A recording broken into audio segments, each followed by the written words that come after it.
Pero safe pa rin sila kahit modern sila. Of course, Yun kasi, yung important doon. Kailangan din siyang pag-aralan at gawin ng structural engineer tulad ng ginagawa ng structural engineer natin. Ano pa ba yung ibang pwedeng ways kung saan makakatipid sa pagpapatayo ng house? So, hi Momshies! Welcome to another episode of our house construction journey! So, on this episode, we're going to discuss kung ano yung mga materyales na pinili namin ngayon na we are building our house and bakit namin siya pinili. So, yeah, that's gonna be the episode for today. If you're excited, let's get started!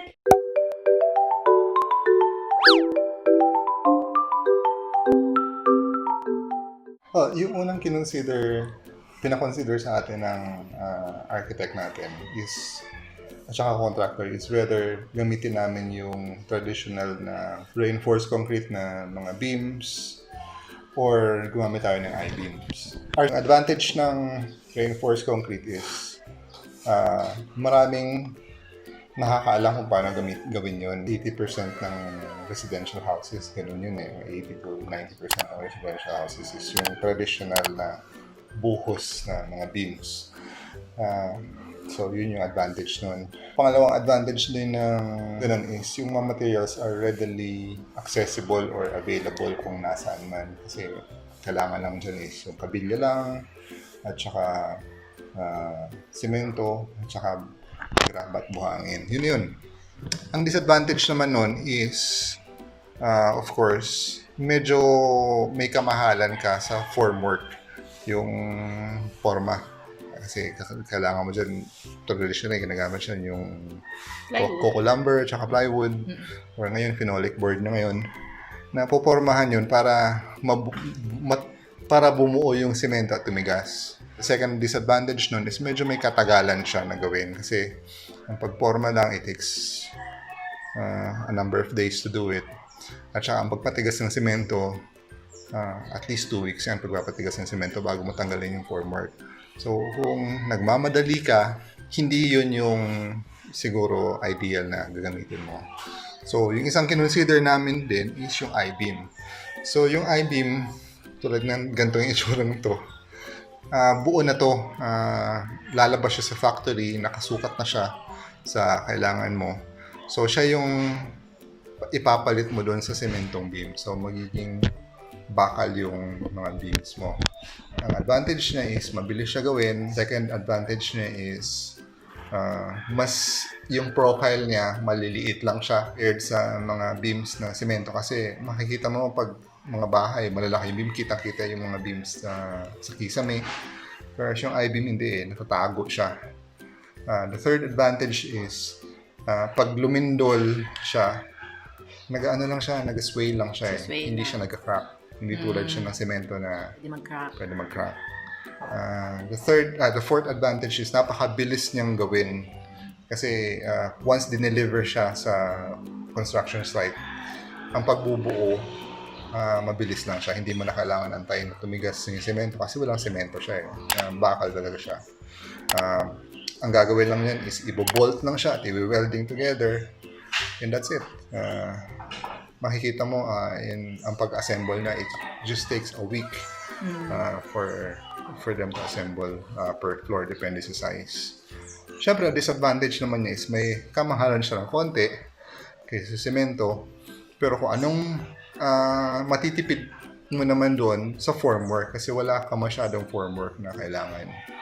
Another disadvantage is hindi lahat ng karaniwang workers marunong may skill sa pagbuo ng mas mahal ba yung mga specialized skill na siya. So, I-beams. Kailangan specialized skill siya na marunong talaga siya mag-bolt ng beams na yun at saka mag-welding. I-beams? As in letter I? Letter I. I-beam, wide flange. Yan ba yung ginamit nila sa Skypad?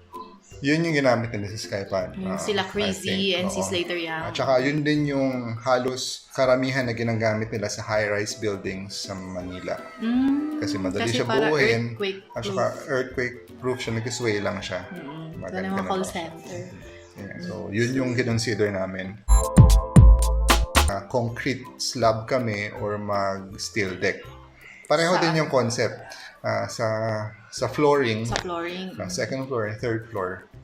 Kinonsider din namin whether mag-traditional concrete slab na semento at kabilya na pinupormahan din ng coco lumber at saka phenolic board, or steel deck na lang siya. May semento pa rin at may kabilya pa rin, pero hindi na ganong karami kasi ang nangyayari is yung steel deck siya na yung parang sumasalo ng semento at saka ng kabilya. So, hindi na kailangan pormahan siya. Magagamit na lang ng mga, parang makita yung mga bakal na nakatukod na lang doon. Shoring, ang tinatawag nila ng shoring. Steel metal shoring. Na pwede nang arkelahin na lang ngayon eh. Hindi na kailangan bumili ng coco lumber. So, kawawa naman yung mga coconut na puputulin. Mas sustainable yung steel deck. Mas sustainable siya kasi pwede mo i-rent lang yung steel metal shoring. Mas makakatipid ba pag steel deck kaysa sa Mas makakatipid siya kasi unang-una mas mabilis siya gawin. Hindi mo na kailangan ng mga pamporma. At saka mas manipis yung kapal ng semento. Ng semento na. Kasi meron na talaga siyang pero pareho lang sila katibay. Pareho siya katibay kasi aside from, ang tawag na sa kanya, composite deck na siya eh. Kasi may bakal siya. Tapos meron siyang semento. So, nagiging composite siya. So, composite is stronger than just yung normal, regular RCC concrete slab.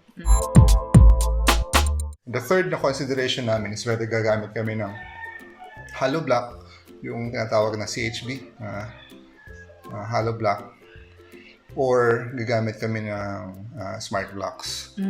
So, ang advantage ng smart blocks is ang pagtayo nun is napakabilis lang. Hindi kailangan ng napakadaming tao at plastering labor. At saka diretso na siya is skim coat. Hindi na siya kailangan na papalitadahan. So, yun din. Since hindi na siya kailangan palitadahan, mas magaan siya. So, that means yung foundations mo at saka yung beams mo hindi na gaano kalaki kasi mas magaan yung smart blocks compared sa hollow blocks or sa CHB. So, yun yung kinonsider namin doon. So, pag nagpapatayo ng bahay, ito yung mga main things na i-consider. Oo. Kasi, kung ibubuhos ba o i-beam ba, gano'n. Tama.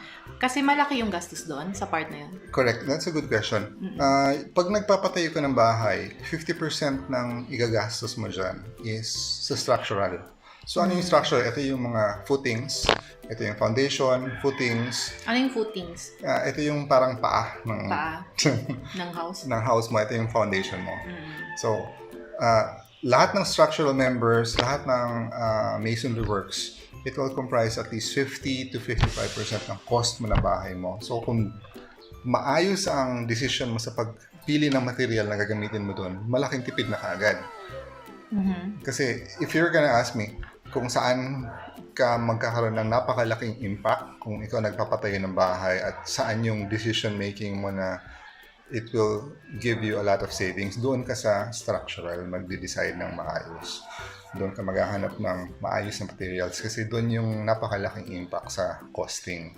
So, what I'm hearing is, for example, magpapatayo ako ng house, kailangan ko i-consider yung materyales kasi sila yung makakapamahal or makakapagtipid sa akin. No. Okay? So, what I'm hearing is, if isa-summarize ko, pag mas konti yung gastos ko sa foundation, mas makakamura ako. Hindi lang sa foundation. Buong structural. So, ano yung buong structural at saka masonry? Yung magiging goal ko is, pababain ko yung foundation, meaning papagaanin ko yung house para pag magaan yung house, mababa yung cost ng foundation. Isa yun. Hindi so, isa yun sa mga way na makatipid ako. Oo. So, sa value engineering, pwede mong i-consider yung ibang alternatives na building materials para either gumaan yung house mo, thereby pag gumaan yung house, bababa yung cost mo sa foundation and structural members. Second is mabawasan yung labor mo. So, ano yung mga materials na pwedeng mabawasan yung labor? Pwedeng bawasan yung kasi labor. Normally, kasi yung labor per day, binabayaran. At saka, the labor comprises around 30 to 40% of your total cost ng pagpatayo ng house. Ng pagpatayo ng bahay. So, yung mga materials na less labory, meaning makakapatipid makakatipid mas sila sa makakatipid akin. ka. Tulad ng smart blocks, makakatipid ka doon. Yung I-beams at saka yung steel deck, makakatipid ka doon kasi walang masyadong formwork Hindi siya na trabaho, labor-intensive. hindi siya labor-intensive. At saka kulang yung kabilya na pine-prepare. Okay. So, doon pala ako makakatipid. Doon ka makakatipid. Oo. Pag less labor, tsaka yung Less labor, mas magaan yung house. mas maganda structurally yung bahay mo. Para lang yung tao. Kung masyadong mabigat yung tao, hindi naman rin maganda eh. Gabi naman to. Kailangan magaan. Kasi Okay. yung design ng ating mga katawan para sa magaan lang. Ganun din yung building siguro. Kung mas magaan yung design mo dahil mas modern yung materials na ginagamit mo, mas maganda. Pero safe pa rin sila kahit modern sila. Of course, Yun kasi, yung important doon. Kailangan din siyang pag-aralan at gawin ng structural engineer tulad ng ginagawa ng structural engineer natin na meron siyang structural analysis aside from value engineering analysis na ginagawa. Okay, so Dada, aside from all the things na we have mentioned in this video, like yung buhos ba or I-beam, steel deck or RCC concrete sa mga walls, and ano pa ba yung pangatlo? Smart blocks or CHB hollow blocks. Ano pa ba yung ibang pwedeng ways kung saan makakatipid sa pagpapatayo ng house? Oh, well, yung roof slab, ito yung bubong na semento. Mabigat din kasi yun eh, tsaka magastos. So, pwede nyo rin consider yung long span conventional roof. Ito yung yung GI sheets or yung mga bago ngayon ng mga long span na rib type. Yun yung kinonsider namin kasi unang-una mabigat siya yung Roof slab. Yung roof slab. So, pag pinili namin yung traditional roofing na long span, mas magaan siya. So that means smaller beams, smaller foundations, and a more balanced roof. Eh, dito naman kasi sa location natin, bihira naman na daan ng bagyo eh. So, hindi naman kailangan na light. Kahit Baguio yung pangalan ng place natin. So, bihira naman dito daan ng bagyo. So, okay naman kahit traditional roofing lang. Okay, so ayun mga Momshies, alam niyo na, and mga Popshies na nakikinig at nanonood ng video na to, alam niyo na kung saang mga ways kayo pwede makatipid, and at the same time, importante safe pa rin yung house niyo, di ba? Oo, kasi Or mas safe siya. kailangan talaga siyang meron na aside from structural analysis ng bahay niyo, hihingiin niyo yun sa sa consultant niyo eh. Kasi sa architect, may kasama yan eh, na ibang mga plano. Yung architecture plan, nandiyan yung floor plan nyo. Then, yung structural plan, na hingiin nyo aside from the structural plan, yung structural analysis, lalo na pag nagpapatayo ka ng bahay ng 2 floors and above. Eh, kami pa naman, nagpatayo kami ng bahay, may slope. So, aside from that, nagkaroon kami ng soil analysis. Soil analysis. Oo, para meron kang soil bearing analysis din eh. Kasi kailangan din consider yan kung anong type of soil nandyan, kung gaano kalalim dapat yung foundation nyo. Kami, kinailangan namin ng at least 2 meters na foundation eh, kasi meron kaming soil type na hindi gaanong katigas. So, ganun yung consideration. Okay. So, there you have it mga Momshies. These are the ways na pwede kayong makatipid sa pagpatayo ng house, and at the same time, mas safe ang inyong house using a more modern approach building the house. And if you like this video, make sure that you click on that notification bell kasi on the next video, on the next episode of this series, we're going to talk about, should we hire a contractor or should we just self-build? Makakatipid ba tayo and magkano ang matitipid natin? So if you're curious about that, abangan nyo yan on the next episode. And for the meantime, you can check out our other videos here on the series where we talk about paano mag-design, magkano magagastos sa pagpapatayo, and yung tips sa pagbabudget ng pagpapatayo ng house, paano bumili ng lot, and should you buy tayo ng house or should you build. So if you're curious all about those tips, andito lang siya sa end screens. Click on that, binge on that, and we'll see you on the next video. Bye!